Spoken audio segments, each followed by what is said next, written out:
House Republicans ramping up their investigation into the FBI's handling of the Hillary Clinton email probe.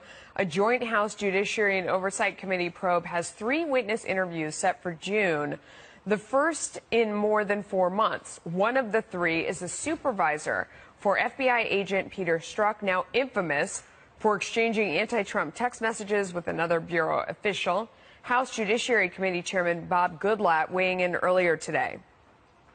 We want to know why it is that the FBI was handling these 2 different matters in such extremely different ways, showing an extreme bias that should never occur in a presidential election.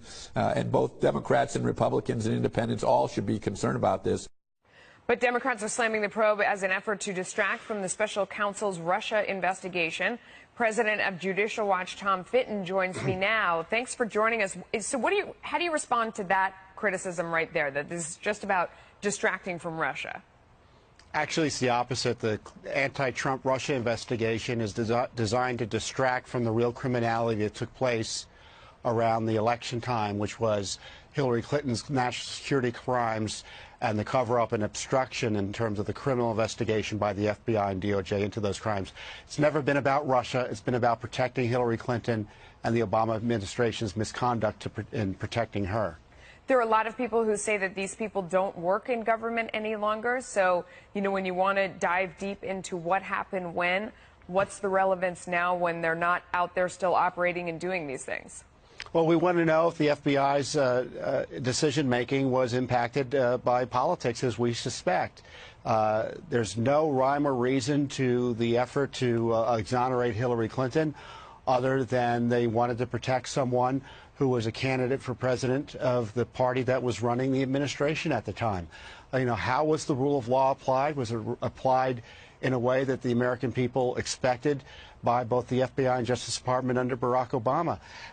And it's an uncomfortable issue, I think, for this administration and this Justice Department and FBI, because right now Comey's rule stands, which was that Hillary Clinton didn't do anything that could have been prosecuted or should have been prosecuted, that the rules against handling classified information weren't violated in a criminal way by her, we all know the controversy about how he applied the law, suggesting that he didn't need intent, when in fact there probably was intent, and of course you didn't really need intent in terms of mishandling classified information to have it prosecuted, as other prosecutions have shown.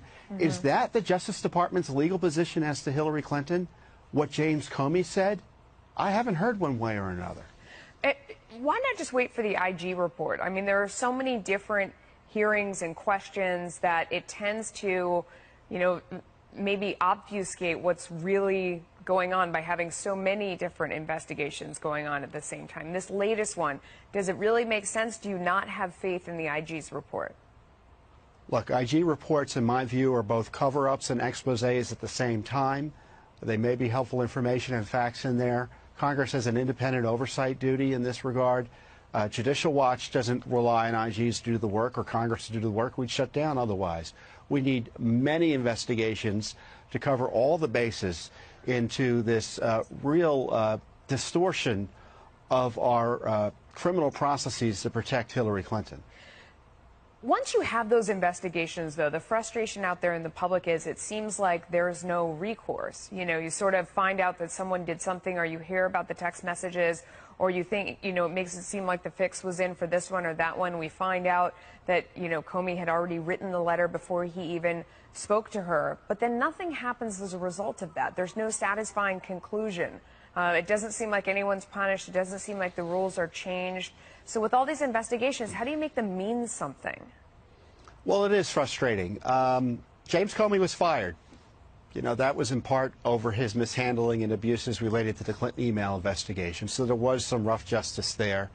Hillary Clinton isn't president. There was rough justice there.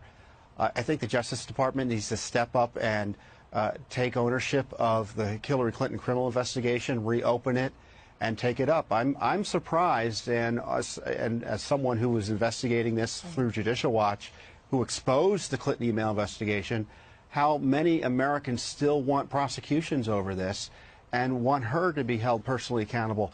I think we need to put pressure on the Justice Department not to do something political, but to do something apolitical by enforcing the rule of law and not letting an election be an excuse for refusing to enforce the rule of law against someone like Hillary Clinton, who have violated it egregiously. We just found 10 classified emails related to Middle Eastern peace on her system. We had 18 classified emails on the Wiener laptop from her system. Anyone else would have been arrested outright.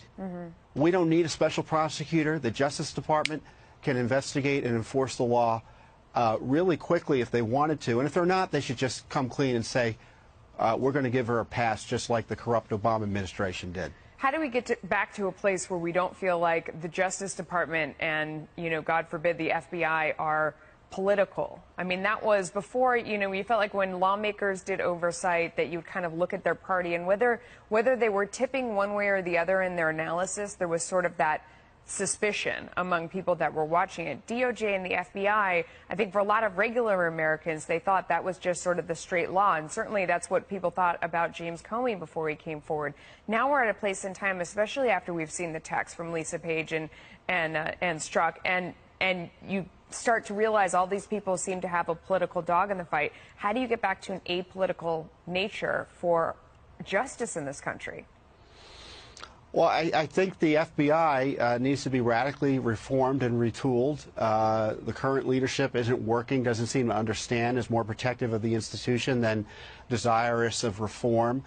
Maybe bring in a review board or something to run the FBI of folks who are going to take this issue directly, as opposed to taking the establishment method of just protecting the FBI and saying we got to make it work. No, we've got to really examine how the FBI has been operating, certainly over the last decade, because it was changed radically under the leadership of Mueller and then Comey in terms of sexualization and abuse of power, and we've got to have leadership that will confront that and reform it. Former President Obama giving himself a pat on the back, claiming he did not have any scandals during his 8 years in office. The former president making the remarks at a tech conference in Las Vegas, saying, quote, "I didn't have scandals," which seems like it shouldn't be something you brag about. Juan Williams, a Fox News political analyst and co-host of The Five, and Rachel Campos-Duffy is a Fox News contributor. And Rachel, something tells me you and your party disagree with that statement. That's so laughable. First of all, we're sitting, I think, on the mother of all scandals, Spygate. And I think when this onion is unpeeled, it's going to go all the way to the top of the resistance movement, which is Valerie Jarrett and Barack Obama himself. We'll get there if the press will let us do that in real time.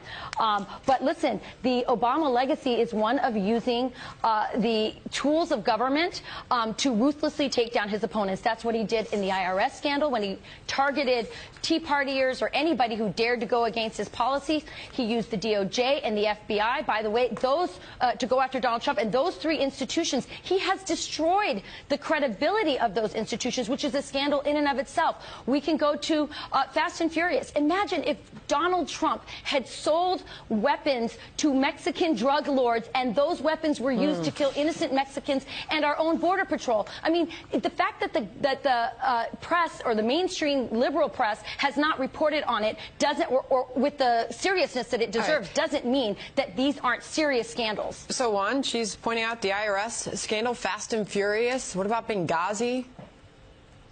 I'm sitting here listening with a smile because it seems to me amusing. It's just so, what a different magnitude of scandal we're talking about. We have a president in office who was revealed to be, have knowledge and have lied about secretly paying money to a porn star. Hold on, let's talk Obama. Obama says he had no scandals while in office. Well, that's what I'm saying. So what? Who in the Obama administration was indicted and went to jail? I don't think that happened. I just think that, in fact, he was an example of sort of the flawed example of constant investigations by GOP into Benghazi, into Fast and Furious. You could say Eric Holder was held in contempt of Congress at one point, but there's nobody going to jail, no findings. Nobody was sent to jail behind this. The only attorney general, I think, member of any cabinet that's ever been held in contempt of Congress is Eric Holder, because he refused to cooperate with Congress in investigating Fast and Furious. Badgering him. But what about... Let me tell you. Come on. Hold on. Let me that get it in here and happened. let me tell you where the bar is. Because here's what the former president said, Juan. He said if you look at the history of the modern presidency, coming out of the modern presidency without anybody going to jail is really good. It's a big deal. Is that where the bar is? Well, that's what I'm saying to you. I mean, clearly, we already have in the Mueller investigation indictments, for example, of the President Trump's first national security advisor. We don't have that in the Obama administration. So if you want to compare it, you say, oh, but what about Benghazi? What about you know, if you want to start talking about Scott Pruitt or the events in Niger where we lost 4 men, you can, but it's not at the same level as the scandals in the Trump administration. The former president brought this up himself. He brought this up himself, right? And that's why we're talking about it. Yes. He's patting himself on the back for coming out of 8 years without a scandal. And he went on to say, no one in my White House ever got in trouble for screwing up as long as there wasn't malicious intent behind it, Rachel.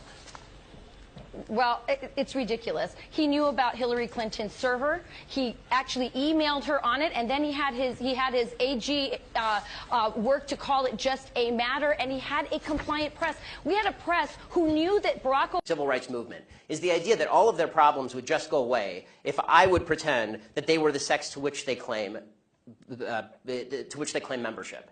That's nonsense. The transgender suicide rate is 40%. It is 40%.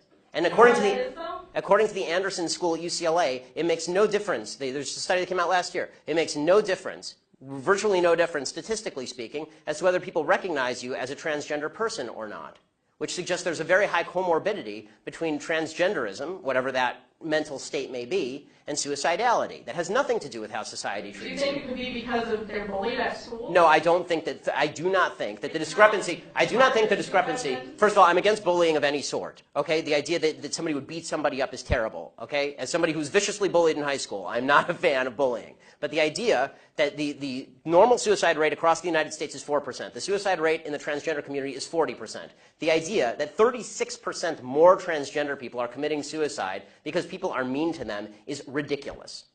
It's not true, and it's not backed by any science that anyone can cite. It is pure conjecture. In fact, it's not even true that bullying causes suicide, according to a lot of studies.